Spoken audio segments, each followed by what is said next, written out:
l'accueil de tout le monde pour mes nombreuses visites maintenant depuis un moment en Algérie et pour l'expédition dont je vais parler un tout petit peu, qui est une expédition absolument extraordinaire qui s'appelle Paris-Alger-Tamanrasset.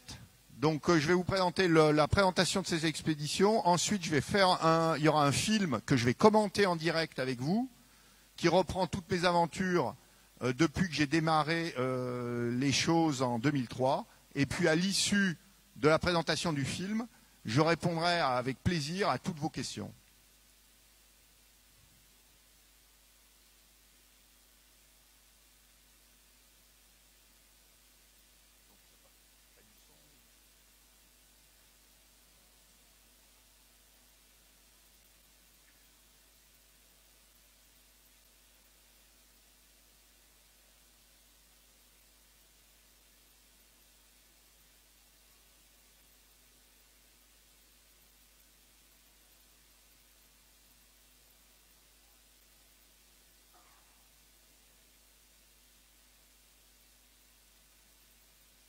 Donc là, vous avez le teaser de l'expédition, mais donc on a un petit problème de son.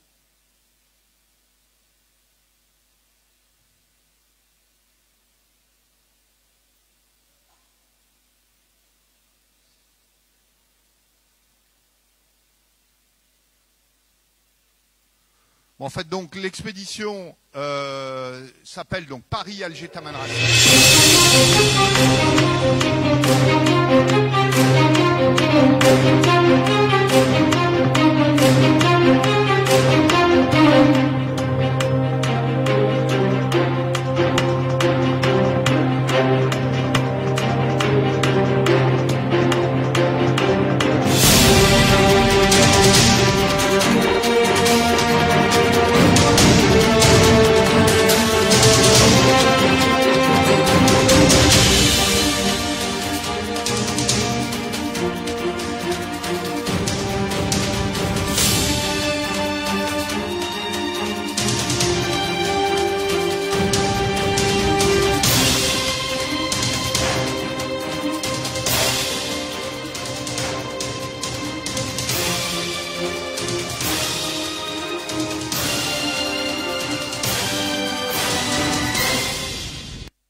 Cette expédition donc, va enchaîner donc, du vélo, 1000 km à vélo, Paris-Marseille, donc 1000 km à la rame, traversée de la Méditerranée. Donc je vais arriver dans la baie d'Alger précisément le 17 octobre 2019 pour après enchaîner à pied jusqu'à Tamanrasset.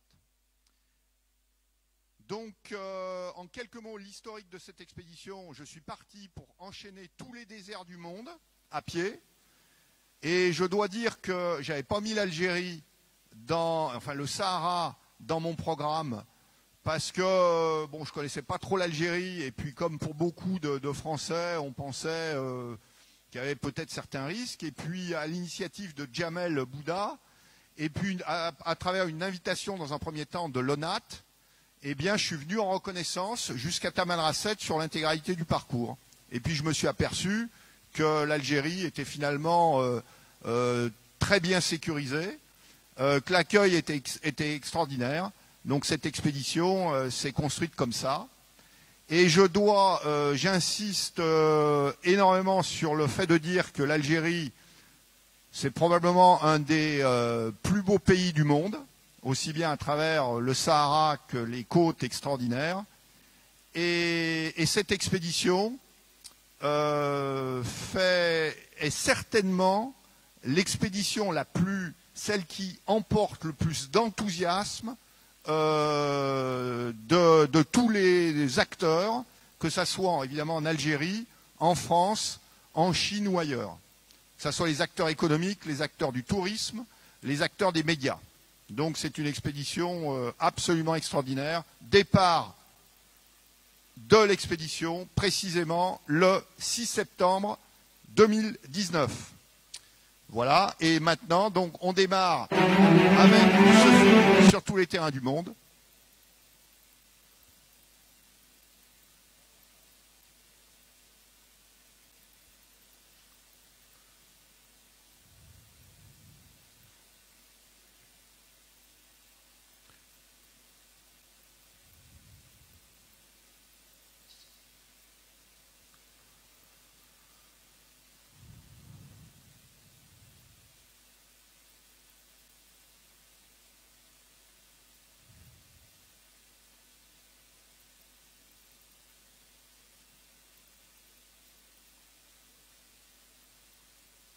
Donc là, en fait, on voit tous les sports que je pratique aussi bien à l'entraînement que dans le cadre de mes expéditions. Donc aussi bien la rame, la moto, la voiture, l'épaule. Bon, ben on va partir sans son, donc au début. Donc en fait, pour la petite histoire, moi j'étais absolument pas sportif. J'avais fait un peu de sport pendant mon adolescence, mais ensuite j'avais une vie de chef d'entreprise avec des entreprises que j'avais démarrées un petit peu partout en Europe, notamment dans le domaine du recrutement. Et je me suis mis vraiment au sport à 45 ans. Mais par contre, à 45 ans, donc j'annonce la couleur, tout faire pour évoluer au plus haut niveau mondial du sport aventure. Et avant même d'avoir démarré la première expédition, j'avais annoncé l'Everest, le Vendée Globe, des records en tout genre. Alors je démarre avec la moto.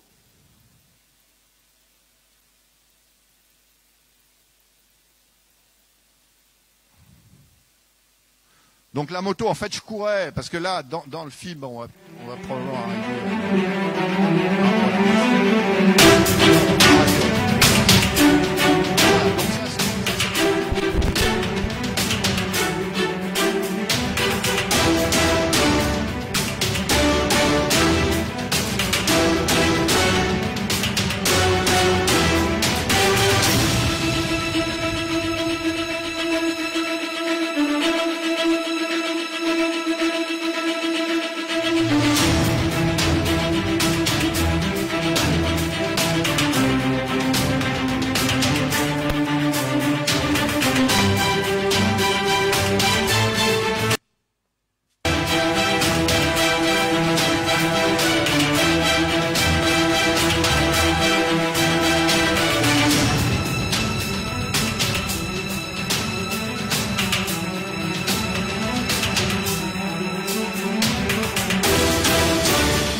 Sans qu'il y a 45 ans, quand je démarre, que je peux évoluer au meilleur niveau mondial sur ce terrain de l'aventure et du sport. Donc voilà, donc ça c'est mon bonheur, c'est ma passion. Donc j'ai démarré avec le Dakar Moto, tous les rallyes de Coupe du Monde, donc après l'entraînement, j'ai couru en motocross. La moto, je n'avais jamais fait de ma vie, c'est comme pas eu de modulaire. J'ai commencé à passer mon permis, parce que c'est une obligation, en mars. Et 10 mois après, je terminais le 6e en 400 sur le Dakar.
Donc ensuite, j'enchaîne sur la voile. Je bats le record de la traversée de la Manche, la traversée de l'Atlantique. J'étais sur la liste des coureurs du Vendée Globe. Je m'étais qualifié en ayant terminé la Transat anglaise en solitaire. Donc à l'époque, aucun partenaire. Donc c'était un bateau que j'avais loué. Et je démarre quelques temps avant sur la Transat Jacques Vabre. J'ai un problème de trésorerie, je ne paye pas quelques mensualités. Le propriétaire essaye de louer le bateau à un autre skipper et coupe toutes les communications. Donc l'organisation du Vendée Globe, à juste titre, me dit sans communication, vous ne pouvez pas partir. Et je suis parti hors course avec un mandat d'arrêt international quelques jours avant le départ du Vendée Globe.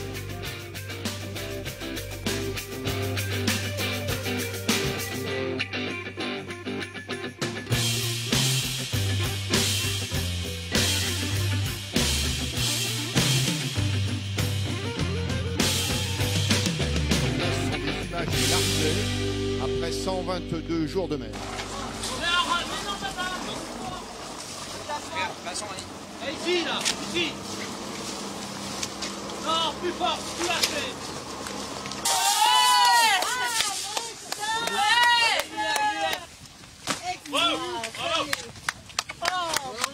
Mon Charles, alors c'est la fin d'une belle aventure? Non, c'est le début d'une prochaine. Est-ce que vous avez l'impression d'avoir réalisé une chose exceptionnelle, d'avoir fait le tour? Bon, exceptionnel non, hein, parce qu'il y a quand même il y a une dizaine de skippers qui sont devant moi, donc exceptionnel, je ne peux pas dire, mais si on s'en tient à l'expérience que j'avais, si, c'est quand même, il faut quand même reconnaître, c'était quand même pas gagné d'arriver au bout. Donc là maintenant on va voir quelques images de l'Everest. Donc l'Everest, le plus haut sommet du monde à 8848 mètres. Et ce sont des images de l'Everest par la voie nord, c'est-à-dire la partie chinoise tibétaine. En fait, puis il nous explique un petit peu ce que vous allez faire aujourd'hui. Donc on part avec Charles aujourd'hui. On va faire une première tentative au col Nord, 7000. Moi c'est mon record d'altitude ce matin. Vous voyez tranquillement, le but c'est de s'acclimater. Charles aussi. On s'est dit, ça y est, ils sont restés là-haut, ils se sont fait une tente, ils ont piqué une tente aux Russes. Sympa la balade. Bah super. Allez, premières impressions là. Au top. Au top. Philippe. Non, comment Ça c'est une tente qu'on appelle le camp de base avancé à 6400 mètres. Donc on monte par temps successifs et là on monte au col, ce qu'on appelle le col Nord qui est à 7000 mètres. Des images prises de l'intérieur de la tente à 7000. Donc là, ici, c'est notre camp. Là, on va remonter un peu derrière, on va aller voir, il y a une belle crevasse. Et puis regardez là, ici, ce sera pour accéder au camp 2. On voit la trace. Et on voit même des gars qui montent là, ici. Voilà, on voit bien la trace. Camp 2 qui se termine à la fin de cette bande de neige.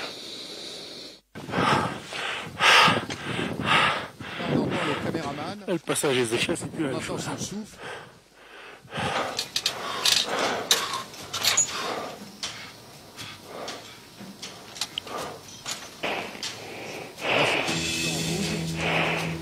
Et là, on monte au camp. Oh putain d'horizon. Là, c'est le dernier camp à 8300 mètres. D'altitude, c'est le camp le plus haut du monde. Là, c'est le jour du sommet. Moins 42 degrés. Merci. Départ.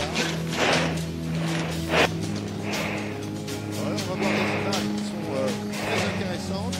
C'est qu'on a l'impression qu'il y a un arrêt sur image. C'est tellement difficile qu'on progresse de 50 mètres à l'heure en dénivelé. Ça donne une idée un peu de la difficulté. Et la voie nord, donc, a comme caractéristique, il y a de l'escalade à 700 mètres. Ici.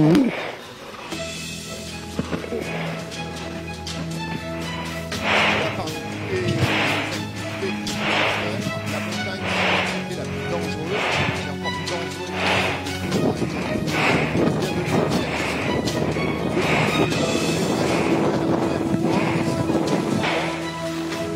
Personne au sommet, 10 personnes au sommet.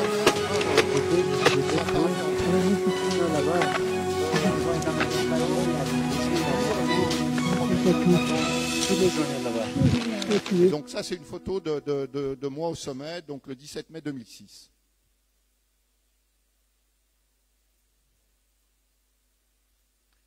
Donc dans la foulée, j'enchaîne sur une traversée de l'Atlantique à la rame. Voilà, sur ce petit bateau. Et c'est la première fois que je vais être dans le Guinness Book, dans le livre des records. Et pour ceux que ça intéresse, le record est toujours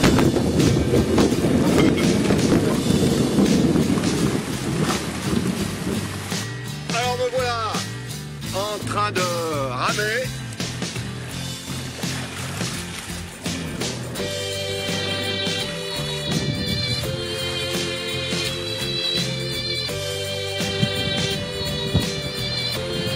Au début j'enlevais les ailes, mais avec les ailes c'est encore meilleur. des poissons volants, donc il arrive tout seul dans le bateau, et je mange cru en les laissant sécher quelques temps. C'est excellent.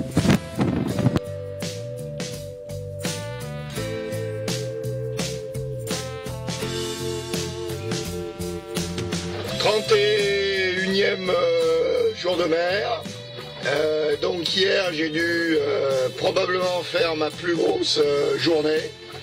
À mon compteur en vitesse de rapprochement au but, j'ai 77 000 sur la journée. Voilà, et là on voit des eaux qui sont marrons parce que j'arrive dans l'embouchure de l'Amazonie, donc je suis plus vraiment en mer. Voilà, donc je viens d'arriver il y a 10 minutes en un peu plus de 36 jours, nouveau record sur l'Atlantique. Là je suis, comme vous pouvez le voir, derrière, en pleine forêt amazonienne.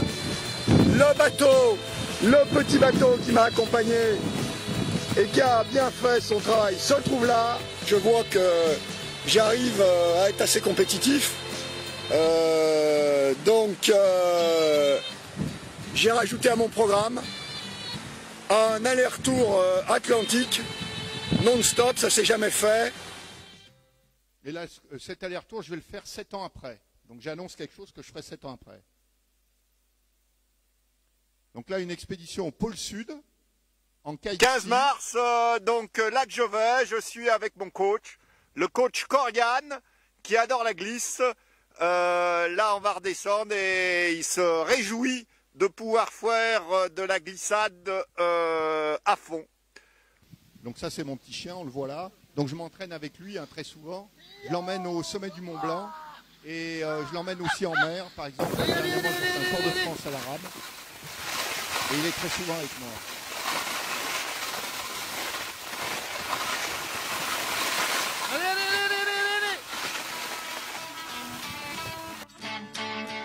Donc le kiteski, ça consiste c'est comme des voiles de kitesurf, sauf qu'on est 6 au pied sur la glace. Et ça permet d'aller beaucoup plus vite que simplement avec des skis et des motos.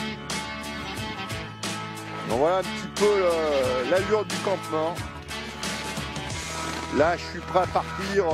Sylvain arrive très rapidement. Voilà ce pemmican, nourriture fréquemment utilisée dans les expéditions polaires. Mélange de viande et de différents ingrédients baignant dans l'huile. C'est pas mauvais.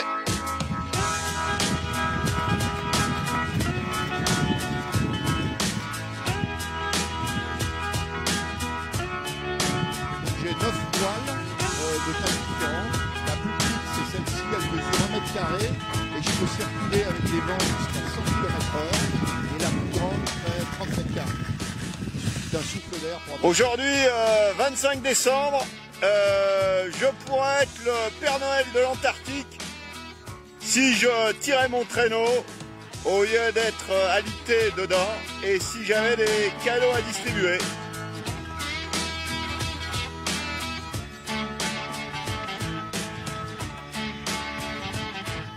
« 20e jour, bon, ma décision est définitive, je stoppe. C'est malheureux parce que je me sens pas si mal que ça, même pas mal, mais les soucis urinaires reprennent de plus belle. Je stoppe.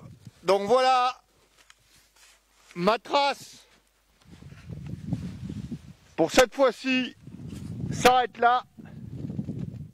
Bon, c'est la seule expédition que je mène pas à son terme. Là, je tombe malade, état épouvantable, donc je suis obligé de me faire évacuer.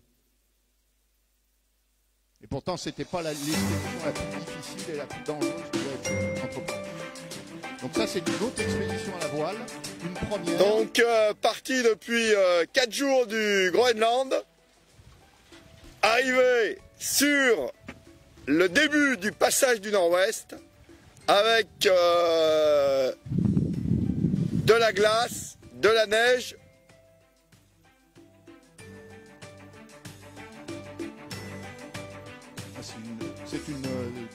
Samedi 29 août, arrivé sur Resolute, 74 degrés 37 nord, c'est-à-dire grosso modo 1500 km du pôle, 3 heures du matin heure locale. Le soleil est couché juste derrière l'horizon.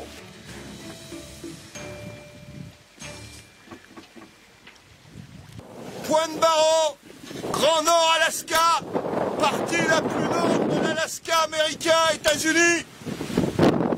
À l'intérieur du bateau, -5. Du givre un peu partout depuis quelques jours. Qui rendent les manœuvres très délicates car ça glisse beaucoup. Donc là c'est l'extrême nord de l'Alaska et je vais retourner, on verra des images tout à l'heure, je vais retourner là-bas et là ça va être beaucoup plus difficile à la rame.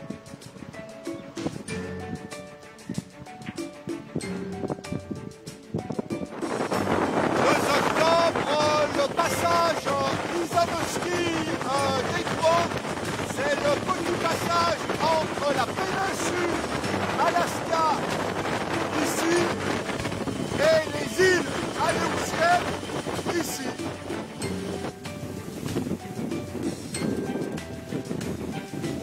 Donc ça c'est le détroit de Bering. Et là, ensuite, on descend le Pacifique. Et là, on est au large d'Hawaï. Et je vais me faire prendre par une des plus grosses tempêtes que j'ai jamais eues. Une queue de cyclone à plus de 140 km/h de vent pendant 2-3 jours. Là, je vais mener des expéditions en Afghanistan, en pleine zone de guerre. Donc là, on est juste à la sortie de Kaboul, dans un parc, le parc de Kara. Voilà. Bataille de boules de neige, donc on bataille de boules de neige, ça avait fait marrer. Bon, on n'a pas reçu ces balles. Ça, c'est déjà 6 février, là on est avec les militaires, donc qui sont, au début on se demandait un peu comment ils allaient réagir, mais visiblement ils sont extrêmement motivés par le fait, déjà d'un point de vue technique, qu'on arrive à circuler évidemment dans la neige avec nos skis et se déplacer assez vite. La neige. Ah ouais, c'est ça, voilà, ils sont impressionnés, ils ont fait l'effort de venir avec nous, ils ont vu combien c'était galère d'y aller sans matériel et combien c'est facile d'y aller avec matériel. Voilà, donc on est derrière un convoi. Un convoi. C'est la seule vallée, le seul point de l'Afghanistan que les Russes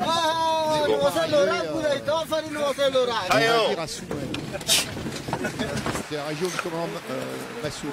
Ça c'est le commandant Yamad Khan, bras droit du commandant Massoud. Ils n'avaient jamais vu dans ces villages, ils n'avaient jamais vu de genre de ski, ils ne savaient pas ce que c'était. Donc ils nous regardent comme un peu les Башка, ну чё?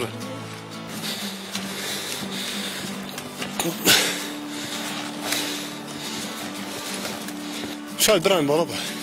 Bolo so sang. Sang? Bolo so sang ora.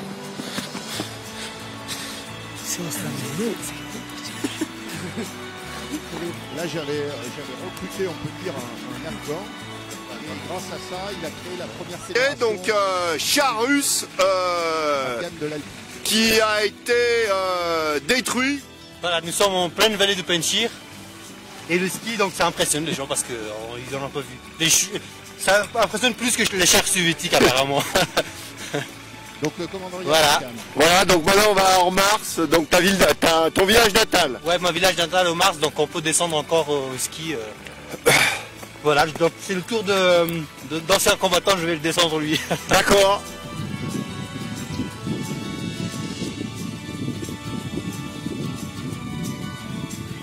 Et Ahmed?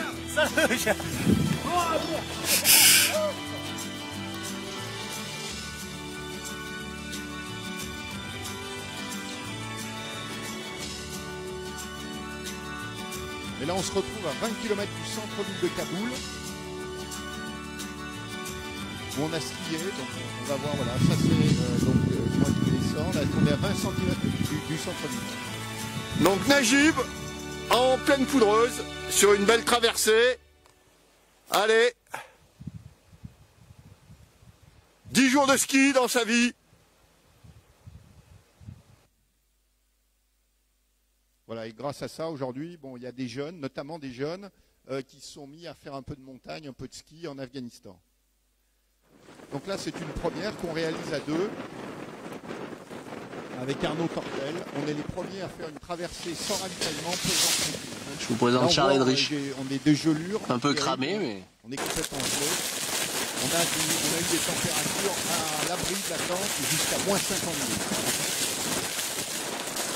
Le matin, on se retrouve avec les duvets couverts de givre et très très humides, très très mouillés. Et pour l'instant, impossible de faire sécher. Pour arriver à faire sécher, il faut que la température devienne positive dans la tente. C'est-à-dire il faut que le soleil chauffe suffisamment la tente pour que les duvets puissent sécher. Alors les fanions de chantier, c'est pour nous protéger des ours blancs. C'est-à-dire c'est un danger permanent. Et quand ils voient ces fanions, ils ont tendance, ils sont intrigués, ils tapent sur les fanions avant de... Donc sans ravitaillement, ça veut dire que dans ces traîneaux, on est parti avec chacun un traîneau qui était chargé à 100 kg. C'est absolument énorme. C'est un effort de tous les instants. Et là, il y a un danger terrible, parce qu'on ne peut pas aller nous chercher, les hélicoptères n'ont pas assez d'autonomie. Allez, feu moteur! Dans ce cas-là, on prend le blanc. On s'est retrouvé donc, avec le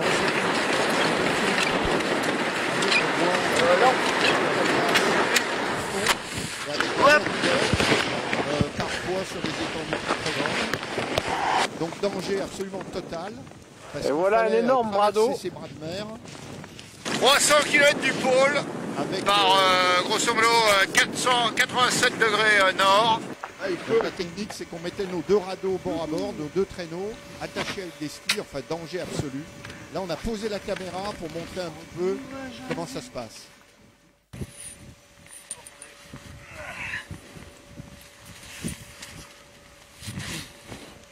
Donc, t'as pas de technique terrible, parce que les crêtes de compression, c'est-à-dire c'est de la glace qui est gelée, ça peut faire 7, 10 mètres, mais pas tellement plus. Mais par contre, c'est physique.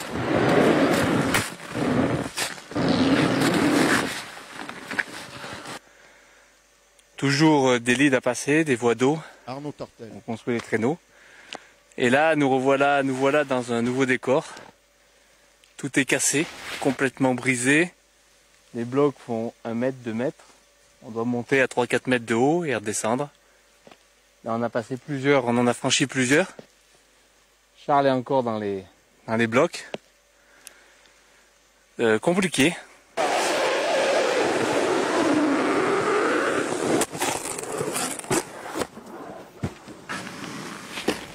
Donc là, vraiment, quand c'est Allez, trop arrache. compliqué, on passe un créneau à deux. On s'occupe du deuxième créneau. On peut dire que c'est un travail de déménageur.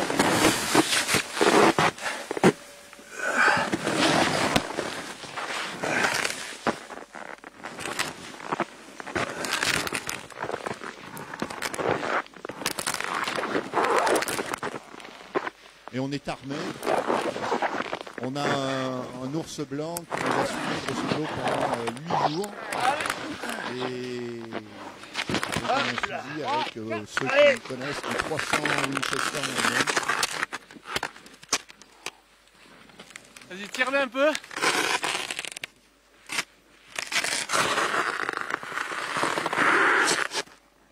Tu le retiens? Non, je ne le tiens pas. On vient d'atteindre le cap Morée-Jésup, donc en 62 jours, en partant du pôle. Donc première traversée de ce type, et on l'a fait en autonomie, sans aucun ravitaillement. On voit Arnaud qui tient à peine debout, là il a le dos bloqué.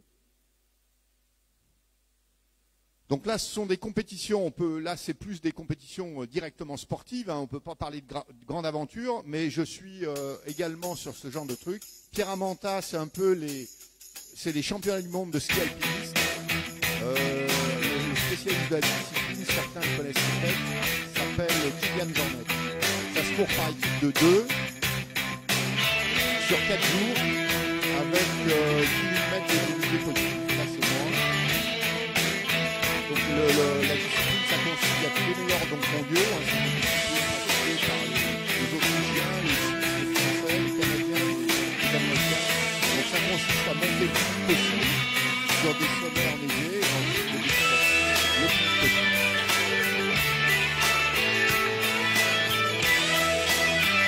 Ça c'est nous à l'arrivée avec Marc Passin. Donc ensuite j'enchaîne sur un Ironman. C'est pour faire Ironman. Donc Ironman, c'est une démonstration, 130 mètres de vélo, un marathon ensuite. Alors j'ai du temps de projets.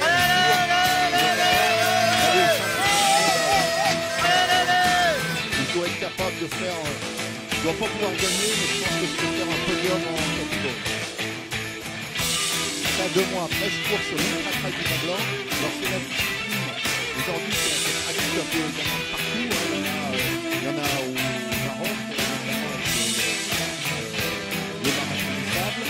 Ça, c'est la référence en matière d'Ultra Trail. C'est l'Ultra Trail du Mont Blanc, Tour du Mont Blanc. 160 km de course non-stop avec 10 000 mètres de dénivelé possible.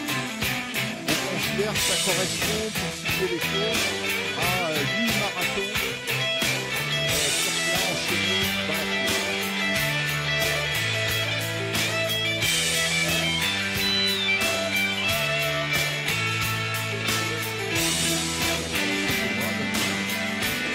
Là, moi, je termine, là, c'est l'arrivée à Chamonix.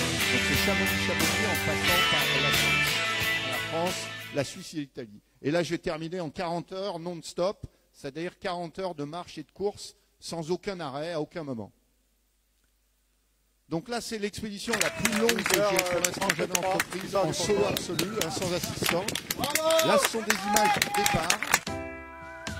Donc je pars d'Amérique du Nord, précisément de Saint-Pierre-et-Miquelon, pour faire un aller-retour, c'est-à-dire je refais ce qu'a fait Abdabolu sur l'Atlantique Nord, j'enchaîne sur l'Afrique et je repars dans l'autre sens. Et là, pour repartir, je pars avec 6 mois de vivre. J'ai 180 kg de nourriture, 1 kg par jour.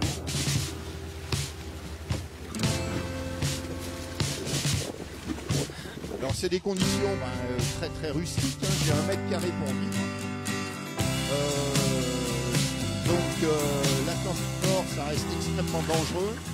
Mardi 7 août, 29e jour de mer, beau temps, mer un peu forte, une trentaine de nœuds, donc j'attends que ça passe un peu à l'ancre flottante pour là pour l'instant il n'est pas question d'aller ramer et bon là je pourrais éventuellement me laisser dériver dans le bon sens mais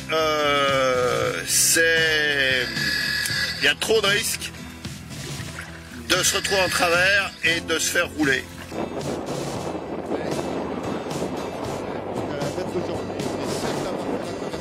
Voilà les restes de mon gouvernail, de mon safran, cassé net sur une vague qui m'a couché cette nuit.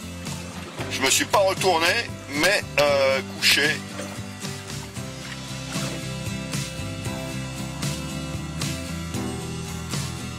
Quand il y a vraiment du vent, on peut plus ramener. Voilà, là, je viens de chavirer, donc le bateau est plein d'eau. Jeudi 16 août, 39e jour de mer, mauvaise surprise en nettoyant les fonds de compartiments censés être étanches, ou plus ou moins, des rations complètement donc abîmées, donc avec plein d'eau, magma, donc pour certaines bonnes achetées. Donc voilà. Vous voyez les rations, donc j'en ai une par jour, j'ai 1 kg de nourriture par jour. Là, il y en avait un certain nombre.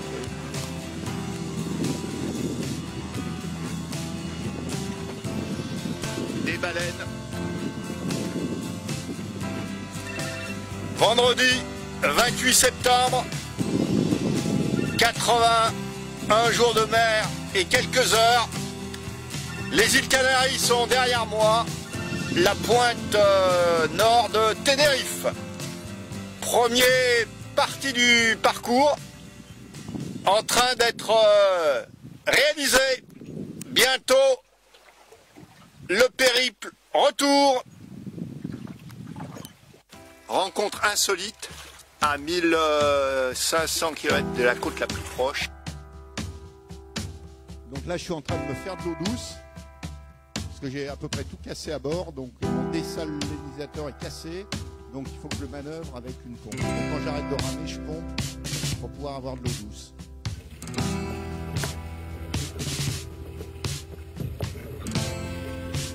Donc là, j'ai une GoPro que je peux installer aussi sur l'antenne. Direction les Antilles. Il m'en reste 2000 milles. Mais en principe, c'est la croisière s'amuse. Par rapport à la première partie du parcours, bon, je dis en principe parce qu'à la rame, il faut être extrêmement prudent. On est quand même très vulnérable. Donc là, je plonge parce qu'il faut que j'aille nettoyer de temps en temps la coque des coquillages et des algues qui s'accrochent dessous et qui freinent le bateau. Donc ça, c'est un parachute que je déploie dans l'eau, d'une encre flottante, et ce qui me permet, quand le vent est contraire, de ne pas trop reculer.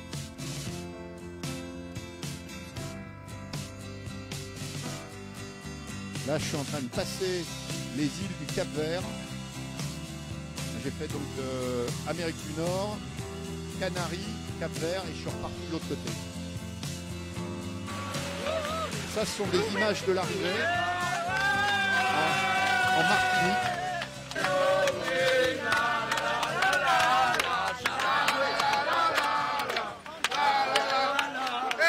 Bienvenue ici au tiers, mon gars. C'était plus dur que prévu finalement d'arriver ici. Ouais, c'est les aléas de la rame, on est tellement à la merci du moindre courant côtier. Bon là j'avais pas prévu qu'il y avait du courant qui me sortait au sud, donc voilà. Et puis comme j'avais pas de carte, parce que j'avais prévu initialement d'arriver en Guyane ou au Brésil, donc je savais pas qu'il y avait cette anse. Heureusement c'est un bateau là qui m'a dit mais va là, tu vas y arriver. Alors que de l'autre côté c'était impossible, il y avait du vent, du courant et du vent contraire. Voilà. Et puis je voulais absolument arriver par mes propres moyens, donc sans être pris en remorque. Bienvenue à la Titas. Donc 145 jours de mer. Alors là maintenant on va voir des images de quelque chose qui se rapproche de très près de ce que je vais faire en Algérie, dans le Sahara. Donc là, c'est la traversée du désert de l'Atacama qui a comme caractéristique d'être pas le plus beau des déserts, pas le plus grand, mais le plus sec. Il y a toute une partie c'est au Chili, là, en Amérique du Sud, il y a toute une partie où il pleut jamais. C'est-à-dire il n'y a aucune végétation, aucune vie animale d'aucune sorte. Et donc là, je vais faire 1300 km, absolument sans assistance, sans ravitaillement, et personne n'avait jamais fait. Donc. Et au départ, j'ai un chariot qui pèse 150 kg.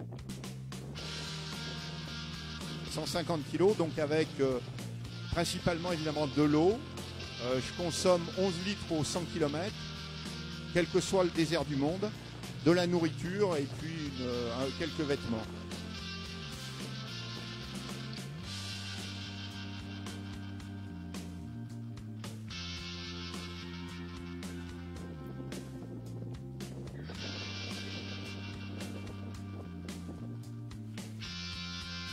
Alors mon rythme de marche, je marche principalement la nuit parce qu'il fait plus frais, hein, c'est vrai dans tous les déserts du monde. Après, aux heures les plus chaudes, je me mets à l'abri à l'ombre pour dormir quelques heures, pour repartir après en général vers 8-9 heures le soir. Mais je marche principalement à la frontale pour pas avoir trop chaud et pour pas trop transpirer.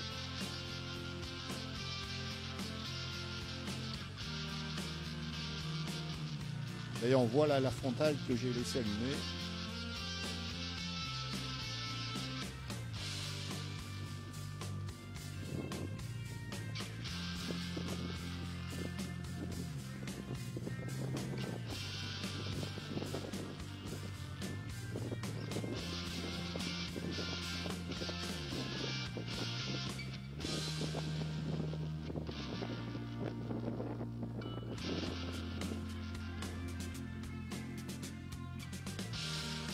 Alors là, il faut arriver à trouver le bon rythme pour que les kilomètres se fassent sans trop forcer, justement. C'est comme une voiture ou un camion, pas trop forcer pour pas trop consommer d'eau, pas trop transpirer. C'est pas vraiment le campement pour la nuit, mais on va dire c'est le bivouac sieste. Là, je viens de dormir. Très important de pouvoir dormir au soleil.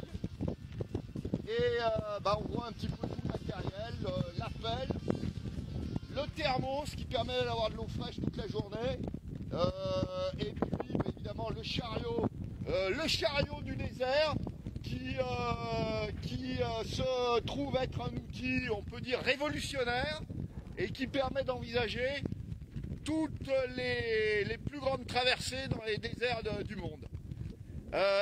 Donc moi je suis en pleine forme. Bon, j'ai eu quand même l'obstacle d'une cheville qu'il a fallu gérer, la cheville gauche. Bon là on voit, elle est complètement remise, hein. Hier j'ai fait 61 km, donc ça c'est 61 km, c'est un critère qui indique que j'ai repris une grande partie de ma motricité. Le chariot du désert, cacahuètes, chips, crackers, gâteau pur beurre, café, chorizo. Donc en fait, l'Atacama Express, Harry IV, Copiapo, prochaine destination, 800 km. Donc en fait, j'emmène jamais de réchaud. Je mange uniquement, sauf en expédition polaire où il faut faire fondre de la glace pour pouvoir boire. Mais autrement, je mange principalement des cacahuètes, des chips et de l'huile en expédition. Et du coca. Parce que quand je dis que je bois de l'eau, en fait, en expédition, je bois que du coca. Pas tellement parce que j'aime ça, mais simplement qu'en plus de permettre de s'hydrater, ça permet d'avoir des calories. Donc j'arrive à boire jusqu'à mon record, j'ai bu 34 litres de coca en un jour et demi. Voilà, donc là, je suis prêt pour faire une pause. Donc j'ai la nourriture. Là, ce soir, j'ai mangé. Voilà mon repas de ce soir. Bon, j'ai pas de réchaud, donc le problème. Ce soir, un paquet de crackers, des dattes très très bonnes et du parmesan. le parmesan, c'est le seul fromage qu'on peut emmener dans le désert parce qu'il est complètement sec, donc il ne fond pas même en plein soleil.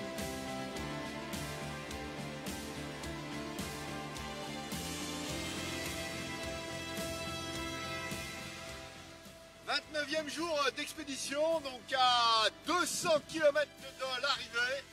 Et là, depuis 2-3 jours, je suis sur la zone qui a été touchée par les inondations donc terribles qui ont eu lieu il y a quelques semaines.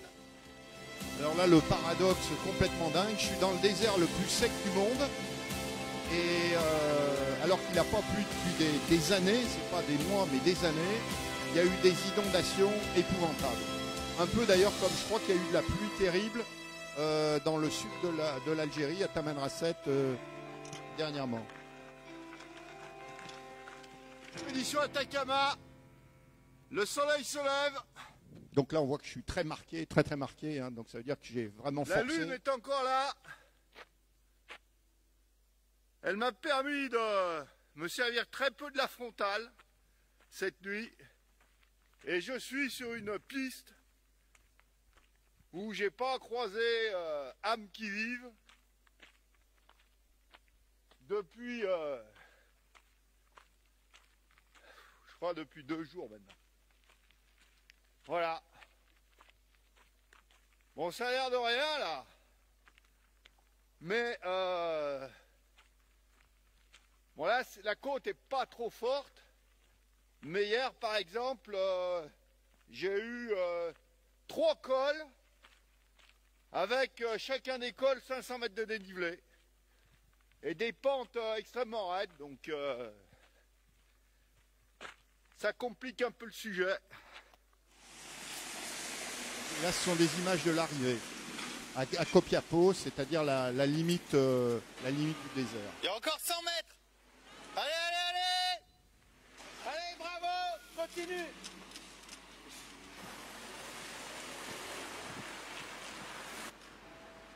Donc ça, c'est en 2015.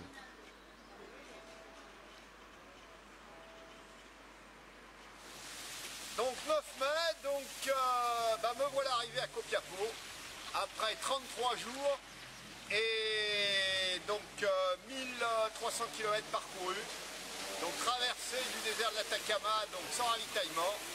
Donc l'attelage chariot, avec le chariot s'est révélé donc extrêmement performant. Le chariot, rien à signaler si ce n'est 3 petites crevaisons lentes. Et pour ce qui me concerne, en pleine forme, bon allégé probablement d'une dizaine de kilos, simplement une entorse à gérer à mi-parcours. Mais avec ce chariot, donc je pense que être sans ravitaillement, donc pouvoir en faire plus que n'importe quel chameau, n'importe quel dromadaire sur tous les terrains du monde. Donc déjà au programme le désert de Simpson en Australie, traversée intégrale de la péninsule arabique et le Ténéré dans sa plus grande largeur. Donc voilà.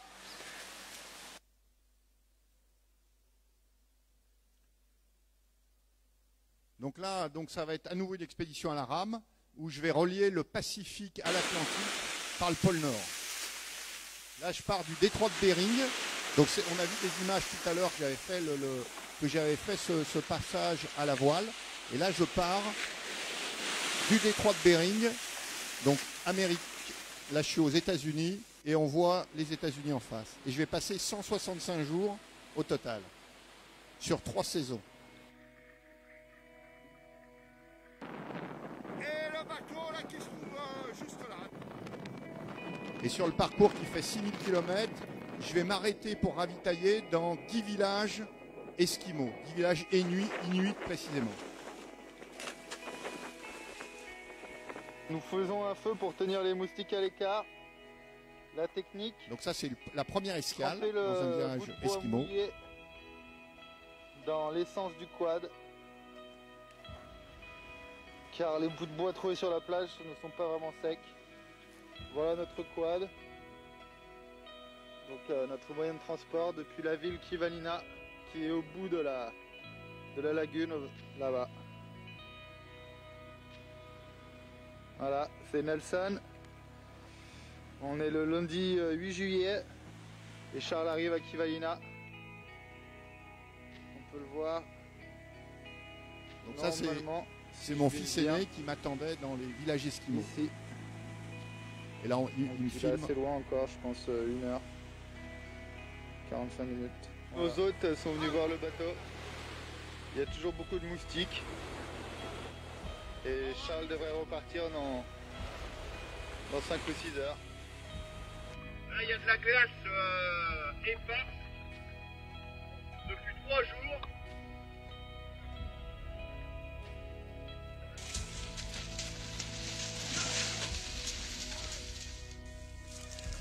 Donc je suis équipé pour pouvoir circuler dans la glace. Et mon bateau, là, cette fois-ci, d'ailleurs, c'est celui avec lequel je vais traverser la Méditerranée. C'est avec ce bateau que je vais arriver dans la baie d'Alger. Il est extrêmement léger, il pèse 160 kg et j'arrive à le tracter sur la glace quand c'est nécessaire. Et là, on voit derrière moi le fusil, là, que je suis toujours avec lui. Voilà, le ravitaillement à Pointe-Lay vient d'arriver. Nous sommes sur la plage de l'autre côté de la lagune. Les moustiques sont toujours là, même s'il pleut.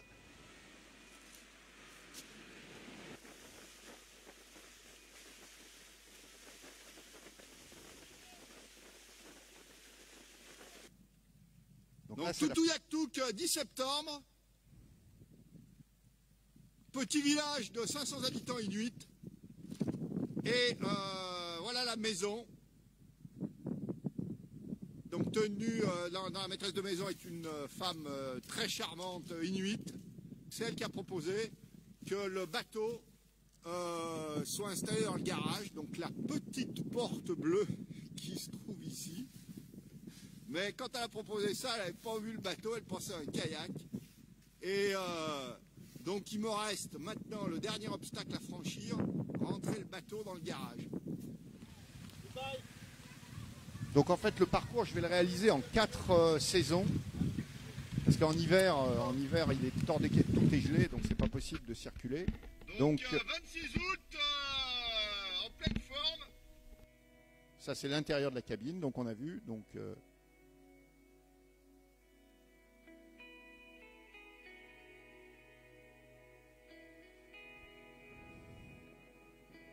alors il m'arrivait souvent de tirer le bateau sur la berge. Je vais plus vite qu'en ramant. Petit mouillage du bout du monde. Là je dois être, pour situer les choses, à 1000 km au nord du cercle polaire arctique. Je dois être par 75 degrés nord. Là.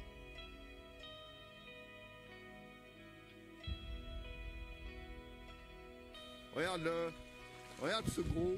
Comment vas-tu? Hop là. Plus de 70 degrés nord, très très au-delà du cercle polaire arctique. Donc une petite plage que j'avais repérée de loin. Ces fumées m'ont intrigué. Et alors, on distingue très nettement la présence de gros plantigrades. alors c'est des traces d'ours. Alors à un moment j'en compte 16 autour de moi et je vais vraiment être attaqué très sérieusement une fois. Dimanche 13 septembre. Donc à 50 km de Point Inlet. Je cuisine. Plat traditionnel. Donc là on voit des glaciers derrière qui tombent dans la mer. Là on voit de la neige, hein, il neige. Ça c'est un iceberg. Donc j'arrive. Voilà. Et un dernier, on va dire, moment, on peut l'appeler assez chaud. Incendie à bord. Oui, j'ai mis le feu à l'intérieur du bateau. Hein. C'était un réchaud qu'un Esquimau m'avait donné. Et il y a eu une fuite, il a pris feu. Le réchaud a pris feu. Et donc voilà un peu après les séquelles. les séquelles d'opération. Et donc là, c'est l'arrivée. Donc après 165 jours au total. Et c'est un village typique esquimau. Hein. Il y en a sur le parcours, il y en a 10 comme ça.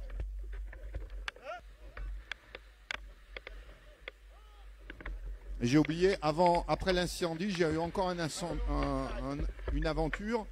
Mon fusil, j'avais toujours une balle engagée dans le canon et j'ai un coup de fusil qui est parti de l'intérieur du bateau, qui a fait un trou dans le bateau.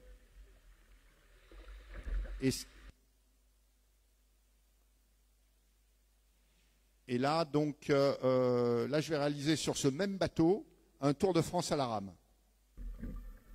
Un Tour de France dans vraiment la continuité du parcours, en enchaînant donc les fleuves, les canaux et un peu de mer. Et là, on voit mon petit chien qui va être souvent avec moi.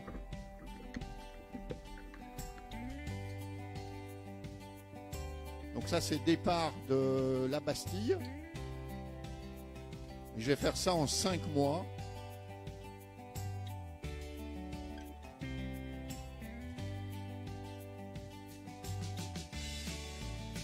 Donc ça, ce sont les canaux les canals de l'Ourcq. Alors il faut savoir qu'en France, on a des voies navigables qui sont absolument extraordinaires et sur lesquelles il y a très peu de monde, très peu de monde.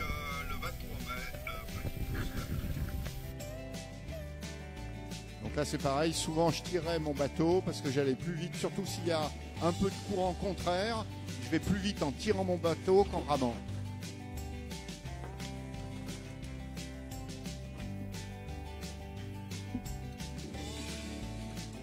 Bon là, j'arrive à mettre des petites roulettes à 2 endroits, je les tirais pour rejoindre une rivière en partant d'un canal.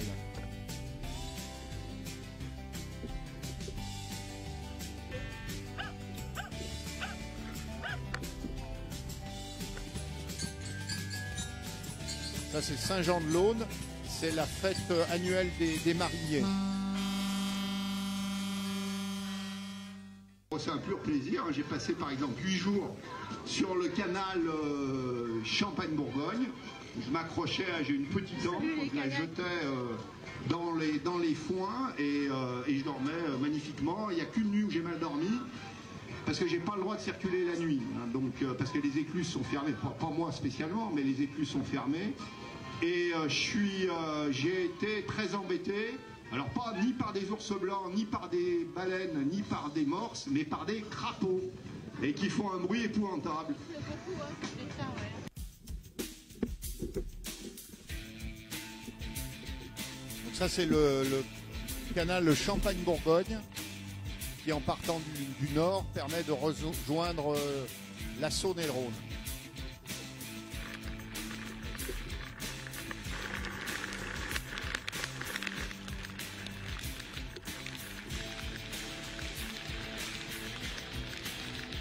J'arrive à, quand il n'y a vraiment pas de vent, pas de mer et pas de courant, à la rame, j'arrive à faire à peu près 5 km par heure. Donc à peu près, je me déplace à la vitesse d'un marcheur à pied. C'est-à-dire s'il n'y a pas de courant, pas de vent, pas de mer et des conditions vraiment bonnes, je arrive à faire un peu plus de 50 km par jour en moyenne. Ça, c'est une écluse. Au total, sur le Tour de France, je vais en passer un peu plus de 500.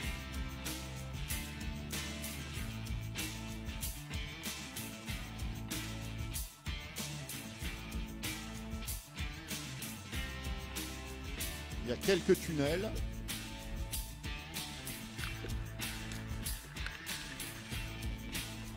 Là, je suis sur le Rhône.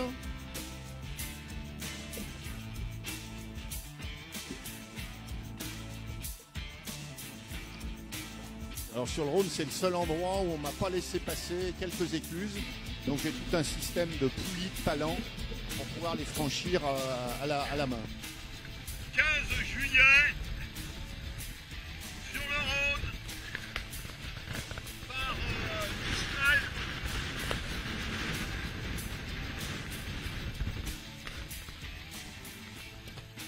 Au kilomètre 238. Donc c'est un temps de fort mistral. Donc là j'ai même pas ramé, donc je me laisse pousser par le vent.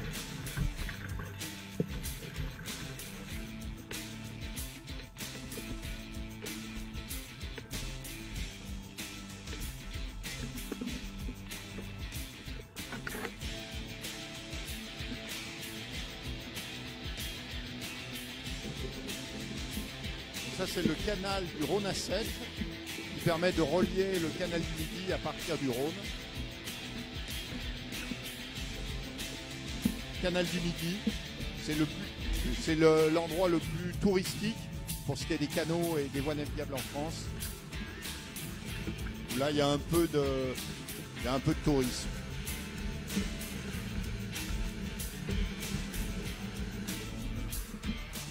Ça c'est la vieille Garonne, enfin, la Garonne ancienne, absolument extraordinaire.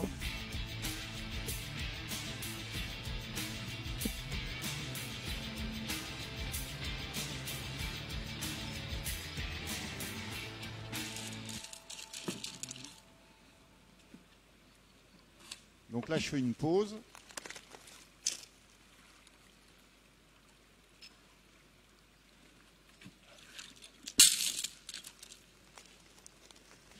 Allez, tiens.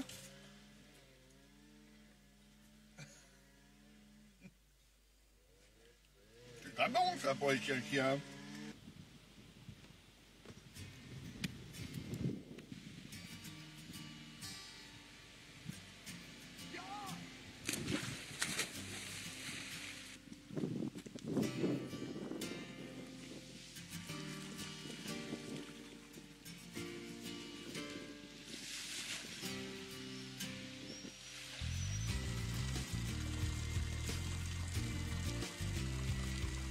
Après, donc là, il s'agit de la Garonne. Sur la Gironde. La Gironde, enfin, donc l'embouchure.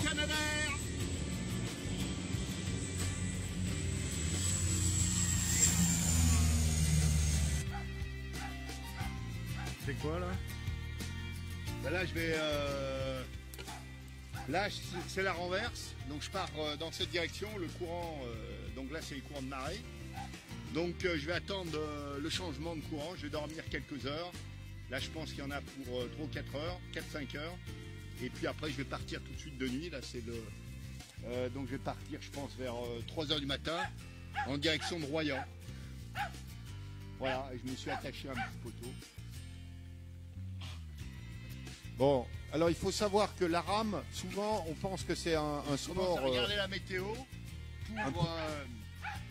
Un pété méchant, on va dire, enfin très physique. Parce qu'à la rame, évidemment, il ne s'agit pas de partir avec du vent de face ou avec du gros temps. Donc voilà. Mais la réalité des choses est très différente. Ça nécessite d'être probablement encore plus marin qu'à la voile. Parce qu'on est obligé de composer en permanence avec les vents, les courants, la météo. Là, par exemple, la descente de la Gironde, on est obligé de partir avec le courant. Il est absolument impossible de remonter le courant. 26 août, à la Cotinière, le port de pêche de l'île de Léron.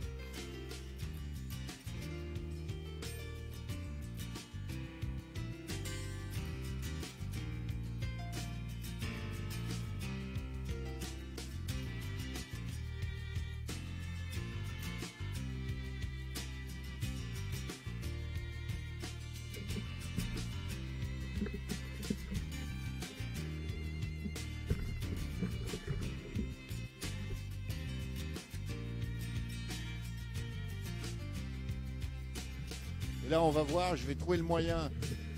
Alors, c'était absolument pas calculé, mais j'ai trouvé le moyen de chavirer. Donc, je me retourne, donc voilà. Donc, et on voit la caméra, la GoPro, quoi, la fameuse GoPro qui est sous l'eau.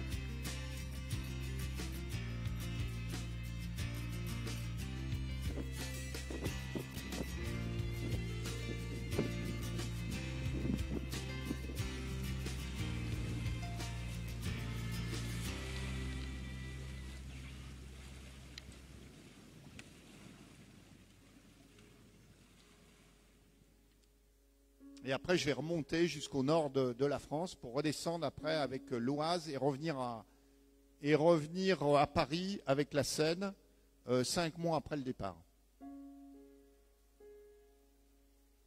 Donc voilà un peu bon. Merci beaucoup, merci, c'était un plaisir. Et puis j'insiste encore sur ce que j'ai dit tout à l'heure. La prochaine expédition, bon j'en ai fait évidemment beaucoup et encore là je suis allé à l'essentiel. Mais la prochaine expédition, c'est pas forcément la plus dure, c'est pas forcément la plus dangereuse d'un point de vue aventure, mais par contre, cette expédition Paris-Alger-Tamanrasset à venir, c'est certainement celle qui emporte le plus d'enthousiasme, de curiosité de la part de tout le monde, c'est-à-dire aussi bien les médias, les entreprises, le public en général, que ce soit en Algérie, évidemment, mais aussi en France et ailleurs. Quand j'ai parlé de cette expédition en Chine, les Chinois sont complètement fanatiques de cette expédition. Parce que ça mélange la mer, le désert, le plus grand désert du monde, un peu de vélo sur Paris. Donc c'est absolument fantastique. Et je me réjouis de prendre le départ donc le 6 septembre 2019 pour arriver donc à Tamanrasset le 5 décembre. Voilà. Et donc si vous avez des questions, si certains d'entre vous veulent me poser des questions, que ce soit sur la nourriture, sur le sommeil, la gestion du sommeil en expédition, avec plaisir. Oui, madame.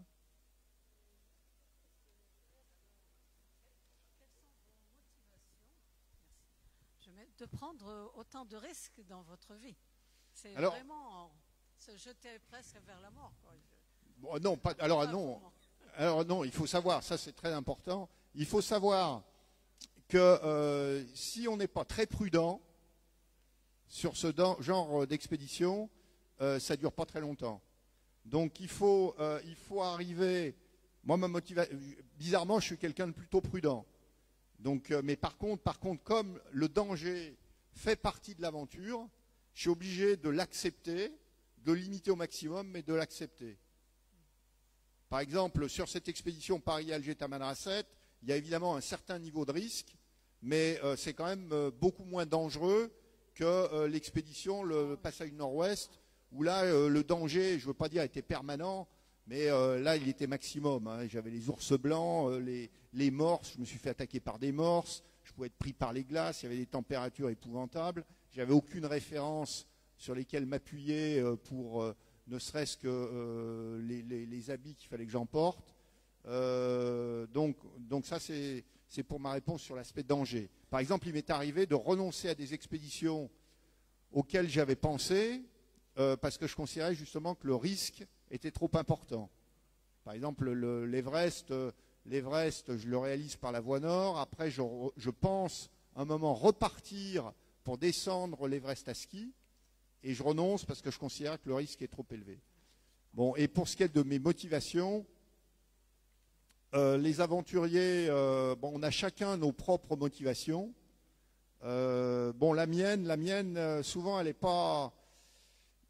fait pas forcément rêver, la réponse que je vais donner, mais c'est la mienne.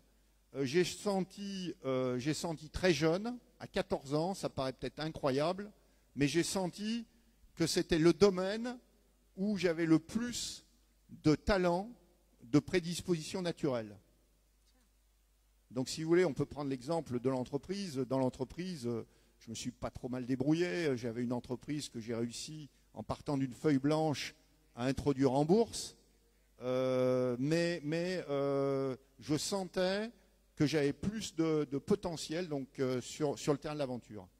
Donc on peut dire que c'est une forme, dans mon cas, c'est une forme d'ambition, mais au même titre qu'un joueur de foot, s'il joue au foot, et s'il a un certain talent, son but c'est de jouer en équipe nationale. Et puis une fois qu'il est en équipe nationale, si la possibilité c'est de gagner le Ballon d'Or ou la Coupe du Monde. Bravo, je vous souhaite tout ce qu'il y a de meilleur pour l'Algérie aussi. Merci beaucoup. Oui.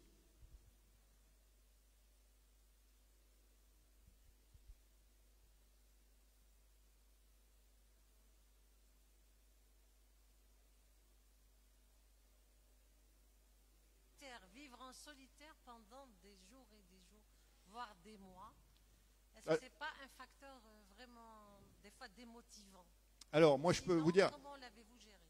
Alors déjà, en me posant la question, je peux dire qu'il ne faut surtout pas que vous partiez sur des expéditions en solitaire, parce que le simple fait de poser la question indique que, si vous voulez, moi, je ne me suis jamais posé la question. Après, vous savez, la personnalité humaine, c'est quelque chose d'extrêmement complexe. Alors, dans mon cas, j'ai aucune attirance pour le fait d'être seul, mais en même temps, ça me pose strictement aucun problème. Donc, vous avez des aventuriers, par exemple, si on prend des marins, vous avez des marins qui vont être très très forts en solitaire. Francis Joyon, par exemple, c'est probablement le plus grand marin actuel en solitaire. Bon, en équipage, il n'est pas bon du tout. Ou à l'inverse, vous avez un Franck Camas, même s'il a gagné la route du Rhum, qui est beaucoup plus fort en équipage. Dans mon cas, et bon, il y en a d'autres, hein, des Joyaux, par exemple, on va dire, on fait avec les événements. C'est l'expédition qui prime, et ça ne me pose aucun problème, mais sans que ça soit... C'est ni une contrainte, ni une motivation. Je peux dire que même mon équipe, à un moment, et mes sponsors d'ailleurs, mes partenaires de l'époque, étaient très inquiets, parce que quand j'arrive, après 145 jours de mer, donc là j'étais en solitaire absolu, donc j'ai presque hésité à enchaîner sur le Pacifique. Mais vous avez des gens, à l'inverse, vous les mettez sur un bateau ou en montagne une journée, seul, ça se passe mal, hein, ils dépriment tout de suite, quoi. Donc ça c'est vraiment, et c'est quelque chose, d'après moi, qu'on ne peut pas travailler, c'est-à-dire il faut, on est avec une personnalité et il faut arriver à se connaître pour savoir ce qui vous correspond. Donc. D'accord, vous avez vécu à la Robinson Crusoe en fait, pendant un moment. Merci. Avec plaisir. D'abord, Monsieur Charles, bravo pour cette aventure.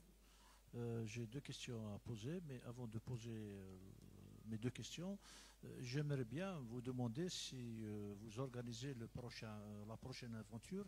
N'oubliez pas de m'appeler parce que ça m'intéresse d'aller avec vous. Avec plaisir. Très bien. Voilà, donc je me prépare pour ça. Première question, est-ce que pendant les 145 jours que vous avez passés, est-ce que vous n'avez pas vécu à un moment donné une situation dangereuse où vous vous étiez senti vraiment menacé ou d'aller quitter ce monde? Et est-ce que dans cette autre planète, dans cet autre océan, vous avez des moments où vous avez fait de l'autocritique, de la méditation? Vous avez fait, par exemple, des bêtises dans votre vie et une fois sur la mer, vous allez dire, hop, maintenant, est-ce que je suis devant le jour J? Les regrets, les satisfactions, ça rentre pendant 45 jours tout seul dans une mer, c'est pas facile. Nous voudrions bien connaître vos sentiments par rapport à cette situation que vous avez vécue, qui est unique. Une question qui me taraude l'esprit, c'est que vous pouvez programmer ce que vous allez manger pendant 40 jours, mais je me pose la question, est-ce que vous avez des sanitaires au moins dans votre bateau? Non, il n'y a pas de sanitaire. Deuxième question, oui. Sur Taman Rasset. Oui. Justement, si j'insiste sur cette question pour Taman Rasset, est-ce que ça rentre dans le cadre de la promotion Destination Algérie? Vous avez un soutien de la part des autorités algériennes? Sur quels moyens? Parce que le Sahara, ce n'est pas la mer, c'est le désert. Comment vous allez faire cette aventure de 2000 km vers Taman Rasset? Merci. Merci. Donc alors, non, pour ce qui est de la méditation, non. Bon, après, là, c'est pareil, hein, c'est un petit peu comme pour ma réponse précédente. Après, bon, chacun a sa propre personnalité. Moi, je suis pas trop dans la méditation. Quand je pars sur une expédition, même si elle va être très longue, comme un aller-retour sur l'Atlantique à la rame, je pars comme sur un match de tennis. Pour moi, ou sur un match de foot, il n'y a pas 36 possibilités, 36 solutions. Soit on le gagne et il faut marquer plus de buts que l'adversaire, soit on arrête et c'est raté. Donc je suis vraiment dans le match, si on peut dire, du début jusqu'à la fin. Et si vous voulez, comme je sais qu'il va y avoir des dangers, comme je pars avec l'idée qu'il va y avoir des moments difficiles, si vous voulez, quand vous êtes pris à la rame dans une tempête et que le bateau chavire dans tous les sens, vous êtes dans des conditions, on va dire, extrêmement compliqué. Mais non, j'ai pas de moment d'interrogation, j'assume, on va dire, j'ai pris la décision d'y aller et j'ai pas de regret, d'interrogation ou quoi que ce soit. Donc pour ce qui est de l'expédition en Algérie, oui, il est évident que donc les autorités algériennes, moi j'ai aucune exigence d'aucune sorte. La seule demande que j'ai faite, c'est de faire, parce qu'il faut qu'il y ait un contenu sportif, il faut qu'il y ait un contenu extraordinaire pour que ça intéresse les gens. Donc la seule demande que j'ai faite, c'est de faire le parcours Alger-Tamaracet dans la continuité du parcours à pied. Bon, il est évident qu'après, l'Algérie étant un des plus beaux pays du monde, eh bien, donc on va mettre en avant évidemment des paysages extraordinaires, un accueil très ouvert. Le Hogar, il faut savoir que les gens qui connaissent, enfin la Sécrème, bon, là c'est un petit peu comme les gens qui ont fait le Dakar à moto. Quand vous leur parlez de ces paysages fabuleux, ils ont souvent la larme à l'œil. Donc il est évident que en fonction des consignes qu'on va me demander, hein, moi je suis quand même là pour faire une aventure sportive, mais à partir des consignes qu'on va me demander, qu'on va me donner, eh bien je mettrai en avant tous les aspects positifs du pays, des cultures variées diverses, de l'accueil, etc. Oui. Vous avez dit que le départ sera pour le 6 septembre 2019. C'est ça? C'est ça, oui, exactement. L'année prochaine? De l'année prochaine, oui. Et dès maintenant, vous avez tout préparé?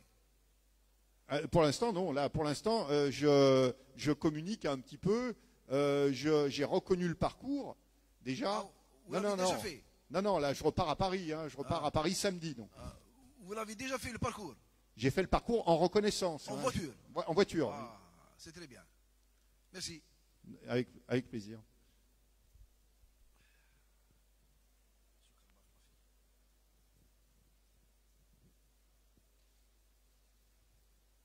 Bonsoir, bonjour.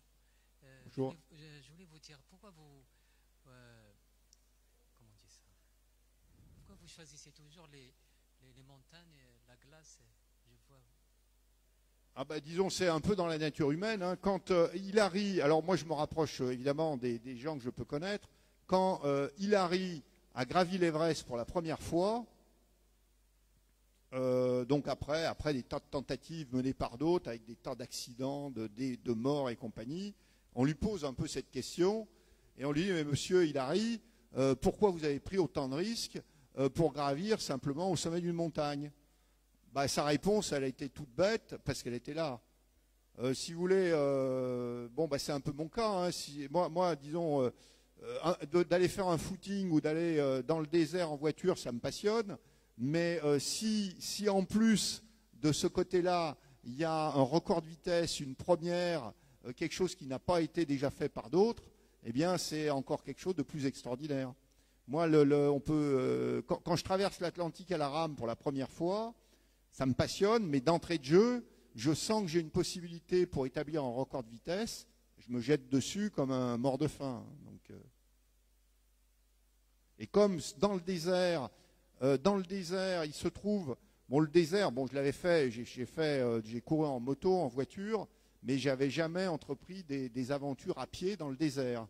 Et puis je m'aperçois, mais ça c'est arrivé il y a 2-3 ans, je m'aperçois qu'à la réponse qu'on me pose souvent, quels sont les environnements que vous préférez entre la montagne, l'Himalaya, les glaces, les forêts vierges, eh bien ma réponse c'est ce que je préfère, c'est le désert. Alors pourquoi? Je peux l'expliquer très rapidement. C'est qu'en expédition himalayenne, le danger est tellement présent, c'est tellement dur, que même si les paysages sont fantastiques, on n'a pas le temps de les savourer. On est dans l'expédition, quand bien même on arrive en haut, on sait qu'il y a autant d'accidents à la descente qu'à la montée, il faut descendre, donc on n'a pas le temps de profiter. En mer, bon, alors évidemment les marins, quand je dis ça, ils supportent pas, mais la mer c'est quand même un peu monotone. Et quand vous êtes en pleine tempête, là c'est pareil, vous êtes un peu en situation de survie, donc vous n'avez pas le temps de contempler. Alors les pôles, on n'en parle pas, hein, des moins 52 en attente, c'est bon. Le désert, même en expédition comme les miennes, où c'est dur physiquement, vous n'êtes pas en permanence en danger. Vous avez, vous avez une certaine lenteur qui s'installe, la contemplation, les paysages qui se changent, les nuits sous les étoiles. Donc pour un aventurier comme moi, c'est fantastique. Et en plus, pour une raison que je ne comprends pas, c'est qu'en montagne, en Himalaya, tout s'est fait, ou à peu près. Record de vitesse, voie nord, voie de sud, en solo, en équipe, en mer. Aujourd'hui, il n'y a plus de parcours à la voile, il n'y a plus de parcours inédit. C'est d'ailleurs pour ça que je suis parti à la rame. C'est qu'à la rame, il y a encore pas mal de choses à faire. Dans le désert, tout est à faire. À pied, en autonomie, tout est à faire. L'Atacama, je suis le premier à le traverser en solo. Le désert de Simpson, en Australie, c'est pareil. Le Taklamakan, plutôt en Chine, qui est un de mes prochains projets, il ne s'est jamais traversé à pied. Donc vous avez des tas de choses à faire. Donc si vous voulez, pour un aventurier comme moi qui rêve de première, de record en tout genre, c'est un terrain de jeu extraordinaire, si on peut dire. Et j'ajouterai aussi que, vous voyez mon profil, hein, je mesure 1m96, 95 kg, mon poids à peu près de forme. Et ce profil, on va dire, est un atout ou un inconvénient en fonction des terrains. Par exemple, en montagne, en escalade, c'est plutôt un point faible. En général, c'est plutôt des petits gabarits assez secs.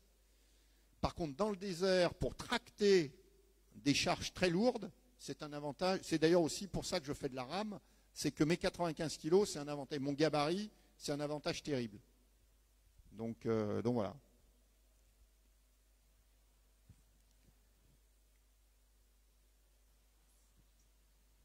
Bonjour. Bonjour. Alors vous disiez tout à l'heure que vous avez eu une vie de chef d'entreprise. Oui. Qu'à 45 ans, vous avez décidé de basculer dans ces aventures-là. Quel a été le déclencheur pour ça? Alors le déclencheur, en fait, je l'ai annoncé à 14 ans, ce que j'allais faire sur le terrain de l'aventure. L'histoire, c'est que j'habite un petit village de montagne qui s'appelle Saint-Nicolas-de-Véros, face au Mont-Blanc. Et mon père m'emmène sur le sommet du Mont-Blanc à 14 ans, bon, ce qui est jeune, mais ce n'est pas un exploit extraordinaire. Et à 14 ans, j'annonce que le terrain sur lequel j'évoluerai un jour, c'est le terrain de l'aventure. Mais après, ça, c'était une motivation. Mais pour tout ce que je fais, il faut beaucoup d'argent. Bon, et donc, je n'avais pas cet argent. Et si vous voulez, les sponsors, quand j'allais les voir en leur disant, ben voilà, moi je vais faire l'Everest, des records, le Vendée Globe, courir le Dakar en moto, j'avais aucune référence d'aucune sorte, donc personne ne me suivait. Donc en fait, j'ai attendu d'avoir suffisamment d'argent pour pouvoir tout financer moi-même pendant 6-7 ans. D'ailleurs, on le voit sur le film, hein, sur les premières... que ce soit le Dakar, que ce soit le Vendée Globe ou l'Everest, j'avais aucun sponsor et j'ai tout financé moi-même. Donc voilà la raison, mais si j'avais pu démarrer avant, j'aurais démarré avant. Et la préparation physique, comment s'est-elle faite? Alors moi je vais vous dire, alors là aussi ma réponse est des fois elle paraît étonnante, hein, mon secret si on peut dire, je vais vous en révéler un secret, c'est que je m'entraîne le moins possible. Alors ça ne veut pas dire que je ne m'entraîne pas du tout, mais si on prend par exemple dans les 10 derniers jours, j'ai dû faire, allez on va dire, bah si c'est simple, hein, j'ai dû faire 1 heure de vélo dans la salle de sport de l'hôtel Horacie. Autrement 0. Alors si vous voulez, ça peut paraître étonnant, mais ça a quand même une explication. L'explication, c'est que sur des choses très dures, très longues, comme celles que je fais, la forme physique est importante, mais la motivation, c'est-à-dire l'envie d'y aller, l'est presque autant. Et si vous entraînez à longueur de temps, il y a un moment où vous êtes émoussé dans votre envie d'y aller. Ça, c'est le premier élément de réponse. Et deuxième élément de réponse, c'est que si vous entraînez à très forte intensité, il y a un moment où je pense que vous abîmez, vous usez d'un point de vue mécanique. Alors après, ma réponse a des limites quand même. Par exemple, tout à l'heure, j'ai dit que je comptais aller sur les championnats du monde d'Ironman. Là, non. Là, je suis obligé de suivre un programme. Je suis obligé d'être affûté, très affûté. Je suis obligé de suivre un programme très spécifique, comme n'importe qui.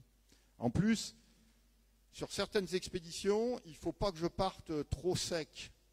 Parce que je vais perdre, par exemple, sur l'Atacama, non, sur sur l'Atacama, j'ai dû perdre 15 kilos en 32 jours. Donc, si je pars trop affûté, bah, il n'y a plus rien, quoi. Il n'y a plus que les os et voilà. Et une dernière question sur justement parler de la gestion du sommeil et de comment vous vous nourrissez pendant ces expéditions-là. J'imagine que c'est fonction des terrains, des choses. Comment vous gérez ça en fait?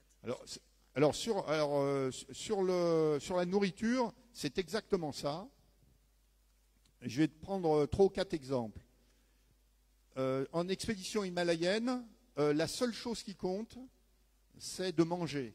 Parce qu'on perd l'appétit, dès qu'on monte en altitude, on perd l'appétit. Donc il faut prendre de la nourriture qu'on aime manger.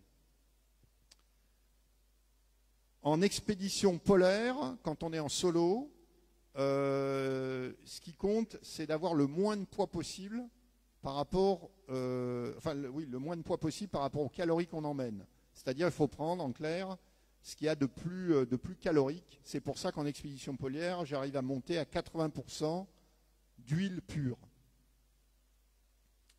Et après, alors par contre, sur les très longues expéditions, là, je suis obligé de faire un tout petit peu attention de ne pas attraper de carence. C'est-à-dire, moi, ça m'est arrivé de pousser le bouchon tellement loin, j'ai attrapé le scorbut. Donc maintenant, je fais attention. Au-delà de 40-45 jours, je fais attention quand même à avoir un minimum d'équilibre alimentaire. Et sur le sommeil, moi, je suis plutôt un gros dormeur naturel, mais par contre, je suis capable quasiment de ne pas dormir pendant des semaines, ou avec des tout petits sommeils flash de 5-10 minutes par-ci par-là. Mais ça se travaille. D'abord, non, enfin, ça se travaille. On est là comme on a des qualités naturelles ou pas, et puis après, ça se travaille. Par exemple, de faire des sommeils flash, qu'on appelle, ça, c'est quelque chose qu'on peut apprendre un petit peu.